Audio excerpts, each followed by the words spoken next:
Hello and welcome to When I Stop Fighting, the podcast, where we talk about the fight or fights that so many of us engage in this lifetime, as well as ways to help alleviate those fights.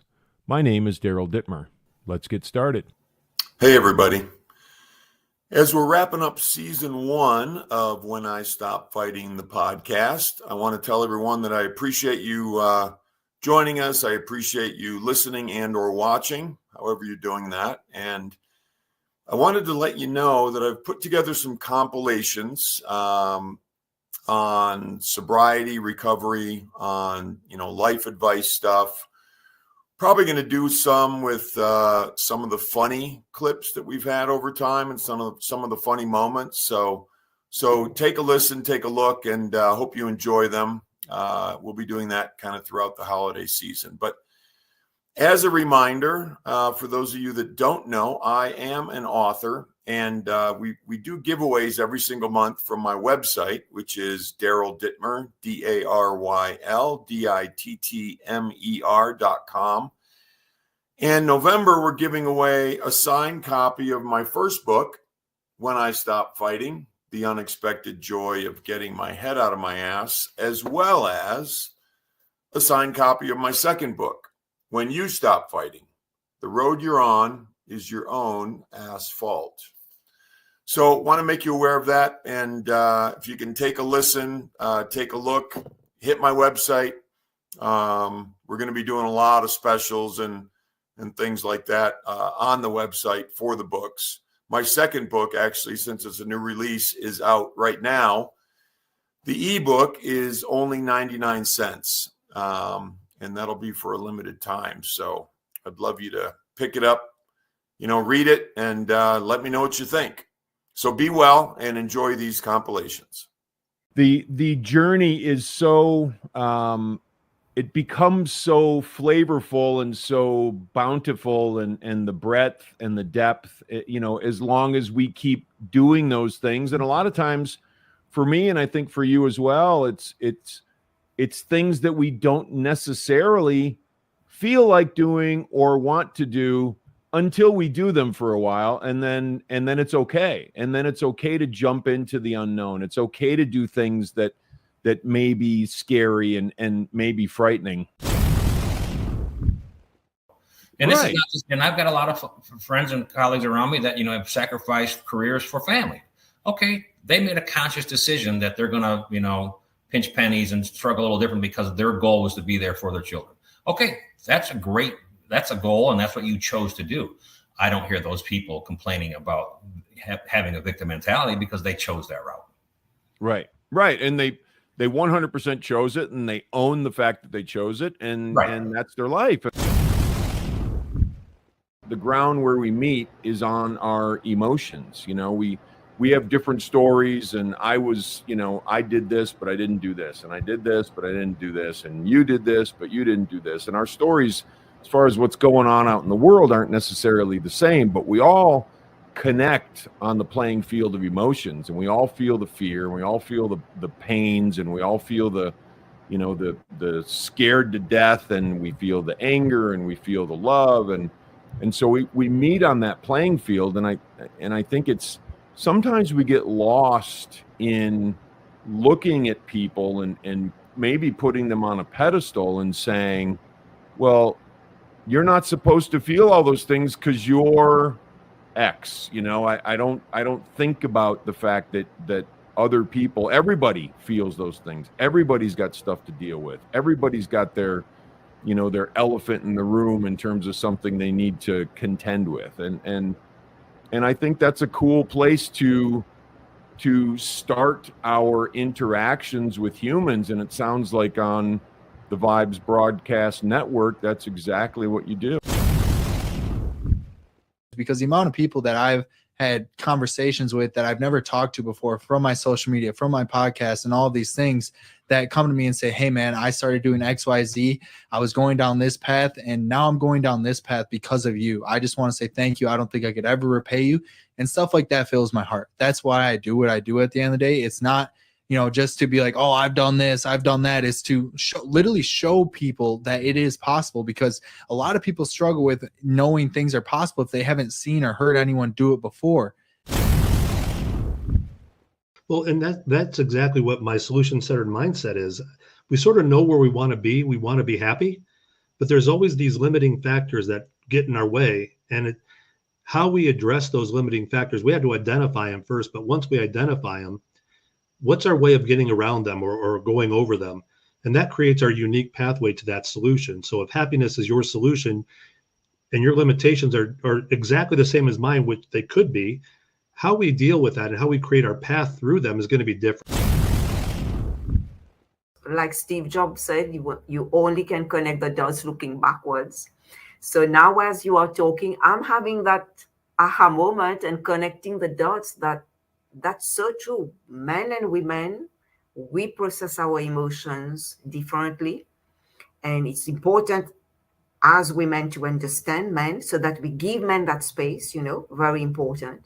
Not to ask them, oh, tell me what you are feeling, because for them, they process it differently. Or if the man is quiet, because the men, how they process is they go in their cave, they need their space, and that's how they process their emotions in their own way. But the women will say, no, you don't love me, come here, tell me more. But women need to understand, leave the man alone, let him be by himself. That's where he builds his testosterone. Those guys that I partied with were dying off in their 40s. And I mean, you don't really hold on to those same friends, once you get married and have kids. So I don't know a whole lot of them that do. I did have a few that eventually I had to say, hey, enough's enough.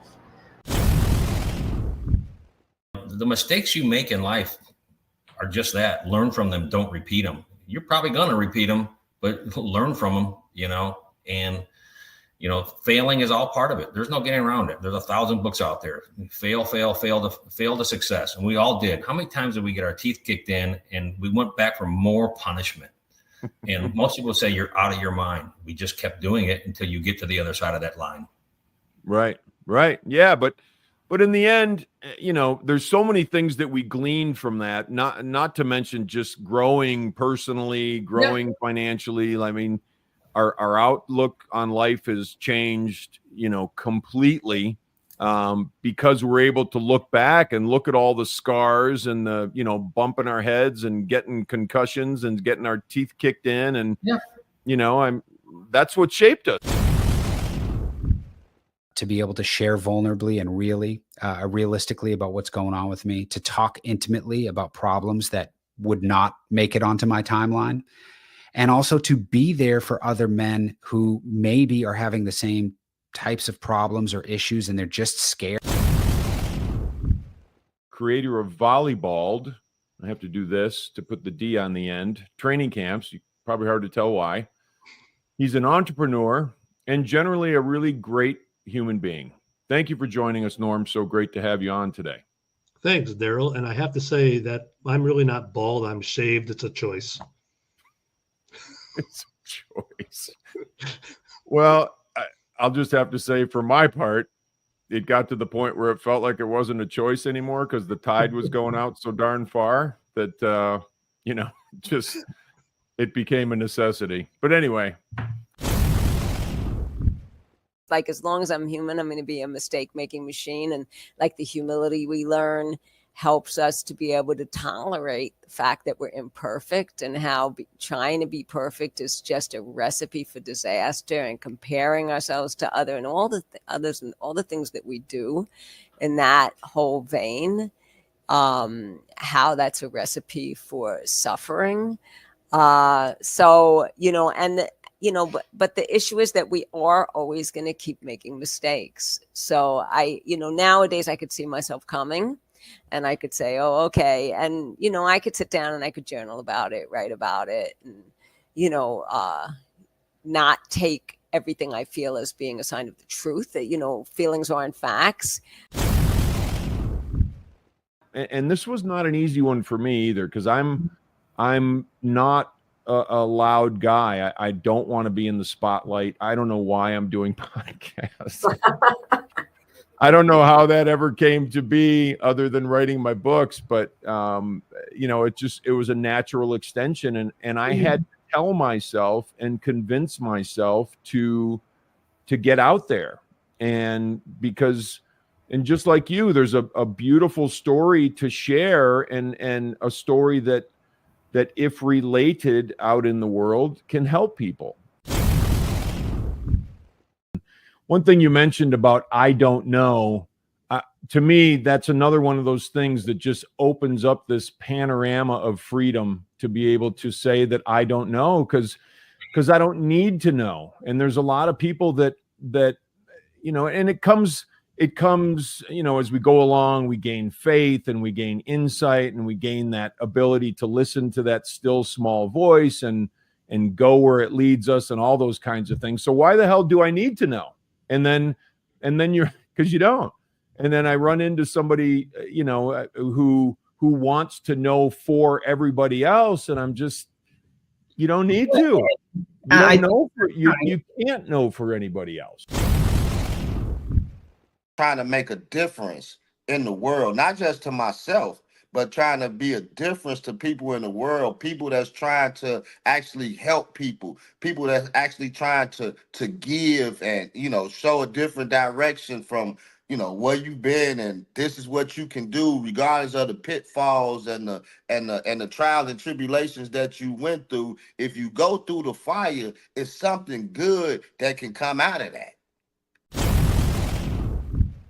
It takes that discipline and that consistency. Those are the two pillars, I think, of that sort of guard us. Either they guard us or we succumb. And if I'm being consistent and I'm being disciplined, which they breed each other, nothing can stop me. And I truly feel that way. Now it doesn't mean I have to do everything in the world. It doesn't mean I have to drive myself into an early grave by trying to be, this crazy successful dude. I kind of stopped being I didn't stop being a nut job. I've always been a nut job, but I know how to slow myself down. I know how to quiet myself. I know how to quiet my mind, and I think all those things are crucial as we get older, but when we're young, we just go, and you're in that go mode. And I love to see it, because I was in exactly that go mode when I was your age. Daryl, this company is going to be part of your legacy. And I swear my stomach just soured when I heard that. I was like, no, that's not going to be my legacy. That's not going to be what I'm remembered for or known for or anything like that. And not too long thereafter, and I was an owner in that company, and not too long thereafter, I decided I needed to go. I needed to move on to something else, because of that. That was a little bit of a catalyst for me, because I needed my legacy, or wanted my legacy to, whatever my legacy was, I didn't want it to be that. And anyway, so. No, but good for you, because honestly, I talk about the noise a lot, and I'm not trying to jump ahead or anything, but like those words get in your head, and either you let them consume you forever and you stay stuck. I think stuck is one of the worst positions in life you could ever be in. So you just stay stuck because someone told you that this is what this is for your life. Not that you chose that for your life, but you chose to do the hard thing, which was the best thing for you, and to break free from that narrative, because you were like, no, like I know self in here, and I know I'm destined for something different in my lifetime, What you were saying is, it reminded me of an old saying that I use, and I use this saying to talk about, the fact that people want what they want, but they're not willing to do the work to get there. And the saying is, everybody wants to go to heaven, but nobody wants to die. Yeah. Sometimes you got to die. Sometimes you got to get your teeth kicked in. Sometimes you got to, do the hard stuff and do the things you don't want to do. Right. I mean, that's how it goes, and that's how it works. And it's kind of it's a tough way to talk about it, but it's true. Did I want to do all the things that I needed to do to put myself in a position where I wake up in the morning where I'm content. I didn't want to do it all, but I knew I had to do it all. You know, I knew I had to do it all. I knew it was non-negotiable.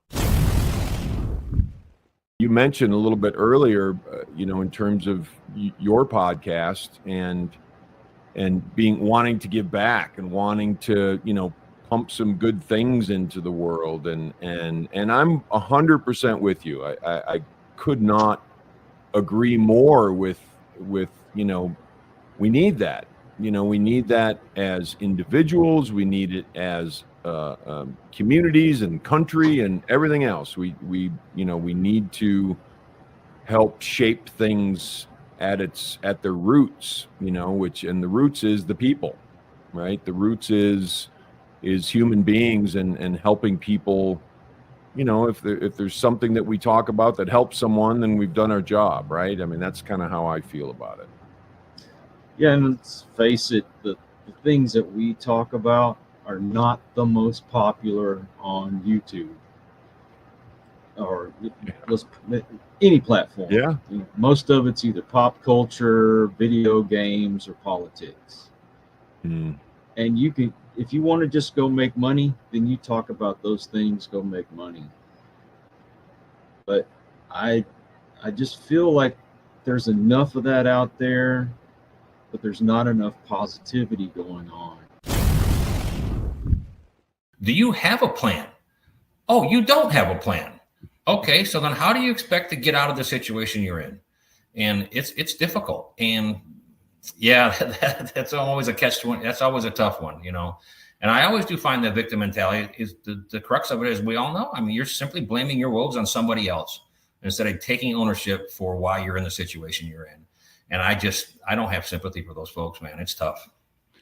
It is tough. And sometimes it's hard to hear. I mean, I have, you know, people that I've known and people in my family and, you know, like just like have that sort of mentality at times. And I can't get my head around it because I can't imagine ever in my life that there isn't something I can do about whatever it is going on, whether it's okay, shut up and do nothing and allow something to unfold, or whether it's, you know what, and I've said this to Christina, my wife, many times, like it doesn't matter. I would do anything now in my life. If she and I were struggling and we needed extra money, I would go stock shelves at Walmart if that's what I had to do. I wouldn't care.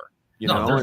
There's no pride in that. You know, I think at the end of the day, you've got to put the pride aside and do what you got to do to get where you got to go. I have to say one word that kept coming to me as you were speaking was courage.